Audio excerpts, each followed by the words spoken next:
ओम शांति 10/10/2024 प्रातः मुरली। ओम शांति बाप दादा मधुबन। ओम शांति मीठे बाप दादा, मीठे बच्चे, अंजे मीठे बाबा। उठते बैठते बुद्धि में ज्ञान उछलता रहे तो अपार खुशी में रहेंगे।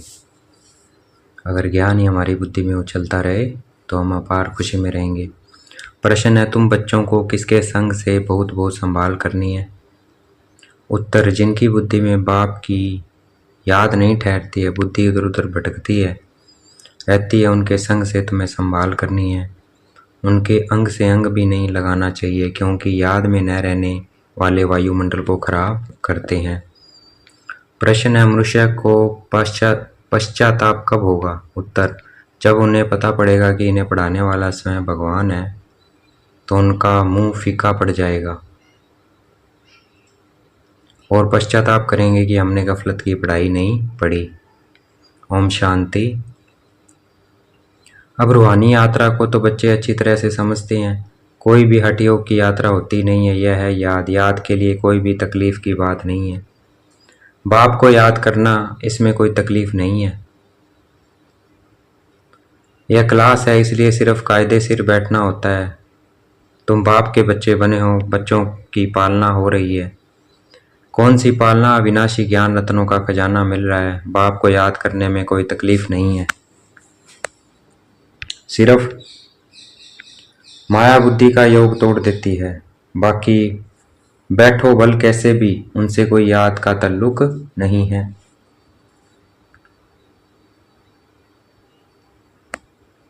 बहुत बच्चे हठ योग से 3-4 घंटे बैठते हैं, सारी रात भी बैठ जाते हैं। आगे तुम्हारी तो थी भट्टी, वह बात और थी।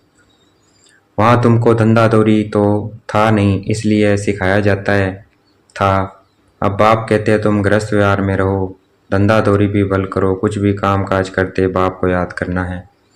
ऐसे भी नहीं कि अभी निरंतर तुम याद कर सकते हो, धंधा दौरी करते भी बाबा को याद करना है। अभी ऐसा भी नहीं है कि तुम निरंतर याद कर सकते हो। नहीं, यह अवस्था में टाइम लगता है। निरंतर याद की अवस्था में टाइम लगता है।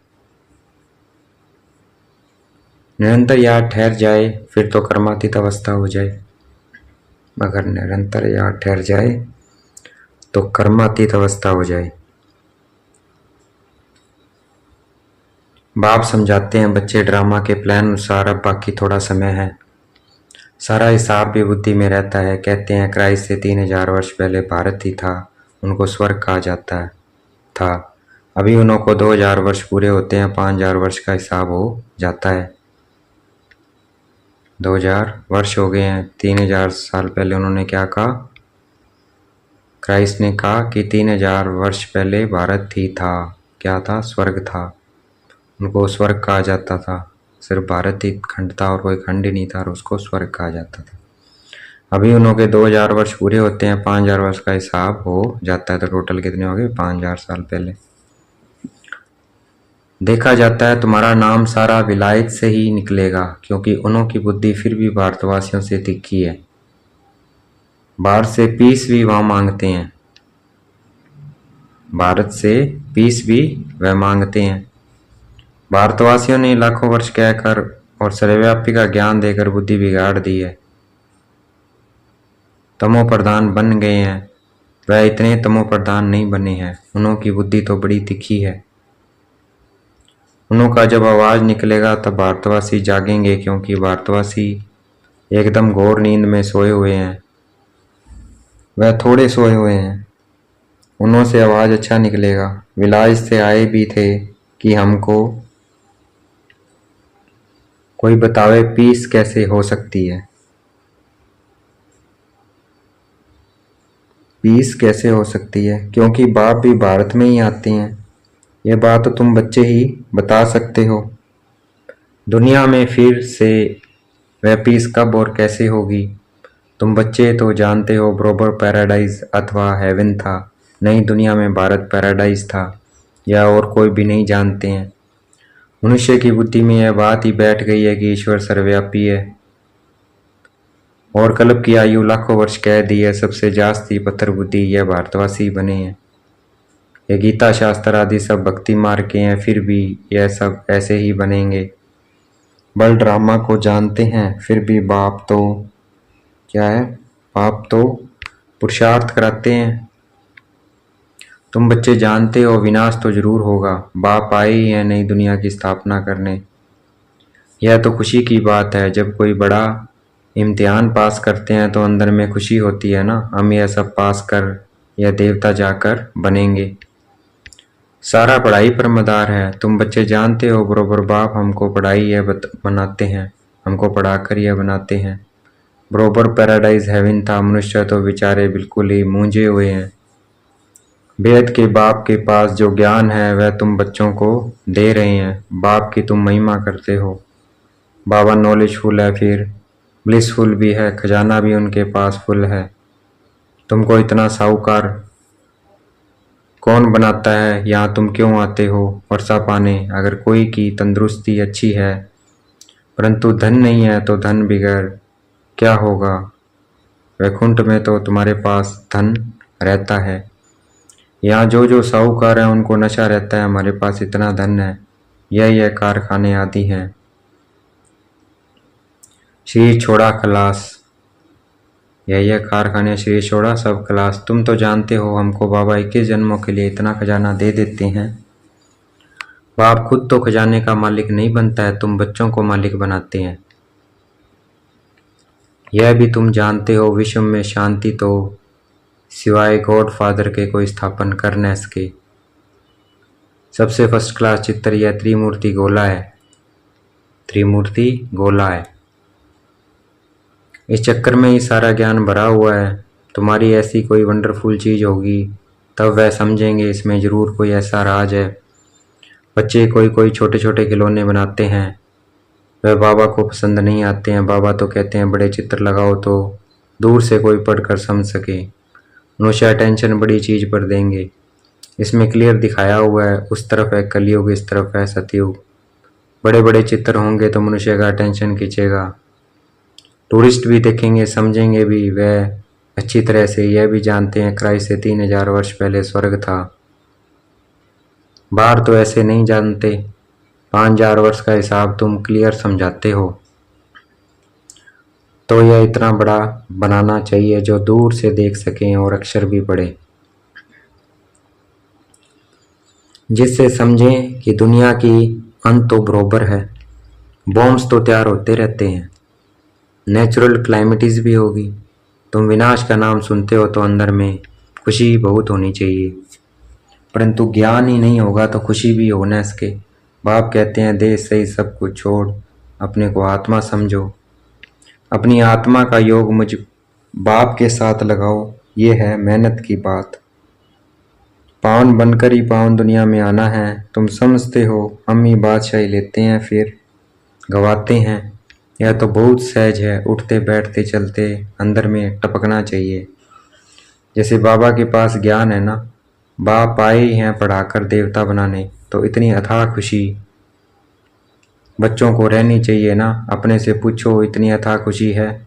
बाप को इतना याद करते हैं, चक्कर की भी सारी नॉलेज बुद्धि में है, तो इतनी खुशी रहनी चाहिए। बाप कहते हैं मुझे याद करो और बिल्कुल खुशी में रहो। तुमको पढ़ाने वाला देखो कौन है। जब सबको मालूम पड़ेगा तो सबका मुंह ही फीका हो जाएगा, परंतु अभी उन्हों के समझने में थोड़ी देरी है। अभी देवता धर्म के इतने मेंबर्स तो बने नहीं हैं, सारी रजाई स्थापन हुई नहीं है। कितने ढेर मनुष्य को बाप का पैगाम देना है। बेहद का बाप फिर से हमको स्वर्ग की बादशाही दे रहे हैं, तुम भी उस बाप को याद करो। बेहद का बाप तो जरूर बेहद का सुख देंगे ना। बच्चों के अंदर में तो अथाह ज्ञान की खुशी होनी चाहिए, और जितना बाप को याद करते रहेंगे तो आत्मा पवित्र बनती जाएगी। ड्रामा के प्लान अनुसार तुम बच्चे जितना सर्विस कर प्रजा बनाते हो तो जिनका कल्याण होता है उन्हों की फिर आशीर्वाद भी मिल जाती है। गरीबों की सर्विस करते हो, निमंत्रण देते रहो। ट्रेन में भी तुम बहुत सर्विस कर सकते हो। इतने छोटे बैच में ही कितनी नॉलेज भरी हुई है, सारी पढ़ाई का तंत इसमें है। बैजेस तो बहुत अच्छे अच्छे ढेर बनाने चाहिए, जो किसी को सौगात भी दे सके। कोई को भी समझाना तो बहुत सहज है, सिर्फ शिव बाबा को याद करो। शिव बाबा से ही वर्षा मिलता है, तो और बाप का वर्षा स्वर्ग की बादशाही कृष्णपुरी की याद करो। मनुष्य की मत तो कितनी मुंजी हुई है, कुछ भी समझते नहीं है। विकार के लिए कितना तंग करते हैं, काम के पिछाड़ी कितना मरते हैं, कोई बात ही समझते नहीं है। सबकी बुद्धि बिल्कुल चट हो गई है, बाप को जानते ही नहीं है, यह भी ड्रामा में नूंद है। सबकी मेंटल खलास हो गई है, मानसिक शक्ति खत्म हो गई है। बाप कहते हैं बच्चों, तुम पवित्र बनो तो ऐसे स्वर्ग के मालिक बन जाएंगे, परंतु समझते ही नहीं है। आत्मा ही ताकत सारी निकल गई है, आत्मा की ताकत सारी निकल गई है। कितना समझाते हैं, फिर भी पुरुषार्थ करना और कराना है। पुरुषार्थ में थकना नहीं है, हार्ट फेल भी नहीं होना है। इतनी मेहनत की, भाषण से एक भी नहीं निकला, लेकिन तुमने जो सुनाया उसे जिसने भी सुना उस पर छाप तो लग गई। पिछाड़ी में सब जानेंगे जरूर, तुम बीके की अथाह महिमा निकलने वाली है, परंतु एक्टिविटी देखते हैं तो जैसे एकदम बेसमझी की, कोई रिगार्ड ही नहीं है, पूरी पहचान नहीं है, बुद्धि बाहर भटकती रहती है। बाप को याद करें तो मदद भी मिले, बाप को याद करते नहीं है तो गोया वह पतित है, तुम बनते हो पावन। जो बाप को याद नहीं करते हैं तो उन्हों की बुद्धि जरूर कहाँ न कहाँ भटकती रहती है, तो उनके साथ अंग अंग से नहीं मिलाना चाहिए, क्योंकि याद में न रहने के कारण वह वायुमंडल को खराब कर देते हैं। पवित्र और अपवित्र इकट्ठे हो न सके, इसलिए बाप पुरानी सृष्टि को खल्लास कर देते हैं। दिन प्रतिदिन कायदे भी सख्त निकलते जाएंगे, बाप को याद नहीं करते हैं तो फायदे के बदले और ही नुकसान करते हैं। पवित्रता का सारा मदार याद पर है, एक जगह बैठने की बात नहीं है। यहाँ इकट्ठा बैठने से तो अलग अलग पहाड़ी पर जाकर बैठे वह अच्छा है। जो तो याद नहीं करते हैं वह पतित, उनको तो संग भी नहीं करना चाहिए। चलन से भी मालूम पड़ता है, याद बिगर पावन तो बन न सके। हरे के ऊपर पापों का बोझा बहुत है, जन्म जन्मांतर का है, वह बिगर याद की यात्रा निकले कैसे, वह गोया पतित ही है। बाप कहते हैं मैं तुम बच्चों के लिए सारी पतित दुनिया को खलास कर देता हूँ, उनका संग भी न हो, परंतु इतनी भी बुद्धि नहीं है कि किसके संग करना चाहिए। तुम्हारा प्यार पावन का पावन के साथ होना चाहिए, यह भी बुद्धि चाहिए ना। स्वीट बाप और स्वीट राजधानी के सिवाय और कोई याद ना आए, इतना सब त्याग करना। कोई मासी का घर नहीं है, बाप को तो बच्चों पर अथाह प्यार है। बच्चे पावन बन जाओ तो तुम पावन दुनिया के मालिक बन जाएंगे। हम तुम्हारे लिए पावन दुनिया की स्थापना कर रहे हैं, इस पतित दुनिया को बिल्कुल खलास करा देते हैं। यहाँ इस पतित दुनिया में हर चीज तुमको दुख देती है, आयु भी कमती होती जाती है। इनको कहा जाता है वर्थ नॉट ए पेनी, कौड़ी और हीरे में फर्क तो होता है ना। तो तुम बच्चों को कितनी खुशी होनी चाहिए। गाया भी जाता है सच तो बिठो नच। तुम सतयुग में खुशी में डांस करते हो, यहाँ की कोई भी वस्तु से दिल नहीं लगानी है। इनको देखते हुए देखना नहीं है, आंखें खुली होते हुए भी जैसे कि नींद हो, परंतु वह हिम्मत वह अवस्था चाहिए। यह तो निश्चय है कि यह पुरानी दुनिया होगी ही नहीं। इतना खुशी का पारा चढ़ना रहना चाहिए, चुटकी काटनी चाहिए। अरे हम शिव बाबा को याद करेंगे तो विश्व की बादशाही मिलेगी। हठ योग से भी बैठना नहीं है, खाते पीते काम करते बाप को याद करो। यह भी जानते हो राजधानी स्थापन हो रही है। बाप थोड़ी कहेंगे दासी बने, बाप तो कहेंगे पुरुषार्थ करो पावन बनने का। बाप पावन बनने का पुरुषार्थ कराते हैं, तुम फिर पतित बनते हो। कितने झूठ पाप करते हो। हमेशा शिव बाबा को याद करो तो पाप सब स्वाह हो जाएं। यह बाबा का यज्ञ है ना, बड़ा भारी यज्ञ है। वह लोग यज्ञ रचते हैं, लाखों रुपया खर्च करते हैं। यहाँ तो तुम जानते हो सारी दुनिया इसमें स्वाह हो जानी है। बाहर से आवाज होगा, भारत में भी फैलेगा। एक तो बाप के साथ बुद्धि का योग हो तो पाप कटें और फिर उच्च पद भी मिले। बाप का तो फर्ज है बच्चों को पुरुषार्थ कराना। लौकिक बाप तो बच्चों की सेवा करते हैं, सेवा लेते भी हैं। यह बाप तो कहते हैं मैं तुम बच्चों को 21 जन्मों का वर्षा देता हूँ, तो ऐसे बाप को याद जरूर करना है जिससे पाप कट जाएं। बाकी पानी से थोड़ी पाप कटते हैं। पानी तो जहाँ तहाँ विलायत में भी नदियाँ हैं, तो क्या यहाँ की नदियाँ पावन बनाने वाली, विलायत की नदियाँ पतित बनाने वाली है क्या? कुछ भी मनुष्य में समझ नहीं है। बाप को तो तरस पड़ता है ना। बाप समझाते हैं बच्चे गफलत मत करो, बाप इतना गुलगुल बनाते हैं तो मेहनत करनी चाहिए ना। अपने पर रहम करना है। अच्छा, देखेंगे बाप दादा हमें याद प्यार दे रहे हैं। मीठे मीठे सिखलते बच्चों प्रति माता पिता बाप दादा का याद प्यार और गुड मॉर्निंग। रूहानी बाप की रूहानी बच्चों को नमस्ते। हमें भी याद प्यार देना। हम रूहानी बच्चों की रूहानी बाप दादा को दिल व जान शिकवा प्रेम से बेहद का याद प्यार और नमस्ते। जानना के लिए मुख्य सार है, यहाँ की कोई भी वस्तु में दिल नहीं लगानी है। देखते हुए भी नहीं देखना है। आंखें खुली होते भी जैसे नींद का नशा रहता है, ऐसे खुशी का नशा चढ़ा हुआ हो। सारा मदार पवित्रता पर है, इसलिए संभाल करनी है कि पतित के अंग से अंग न लगे। स्वीट बाप और स्वीट राजधानी के सिवा रोग पे याद ना आए। बाप दादा ने मस्तक पे हाथ रखा हुआ है, वरदान दे रहे हैं। हद की इच्छाओं को छोड़ अच्छा बनने वाले इच्छा मात्रम अविद्या भव। हद की इच्छाओं को छोड़ अच्छा बनने वाले इच्छा मात्रम अविद्या भव। मन में कोई भी हद की इच्छा होगी तो अच्छा बनने नहीं देगी। जैसे धूप में चलते हो तो परछाई आगे जाती है, उसको अगर पकड़ने की कोशिश करो तो पकड़ नहीं सकते।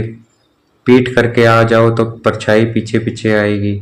ऐसे ही इच्छा आकर्षित कर रुलाने वाली है, उसे छोड़ दो तो वह पीछे पीछे आएगी। मांगने वाला कभी भी संपन्न नहीं बन सकता है। कोई भी हद की इच्छाओं के पीछे भागना ऐसे है जैसे मृग तृष्णा। इसे सदा बचकर रहो तो इच्छा मात्रा में विद्या बन जाएंगे। आज का स्लोगन है, अपने श्रेष्ठ कर्म व श्रेष्ठ चलन द्वारा दुआएं जमा कर लो तो पहाड़ जैसी बात भी रूई के समान अनुभव होगी। अपने श्रेष्ठ कर्म व श्रेष्ठ चलन द्वारा दुआएं जमा कर लो तो पहाड़ जैसी बात भी रूई के समान अनुभव होगी। अच्छा, ओम शांति। शुक्रिया मीठे बाबा, शुक्रिया।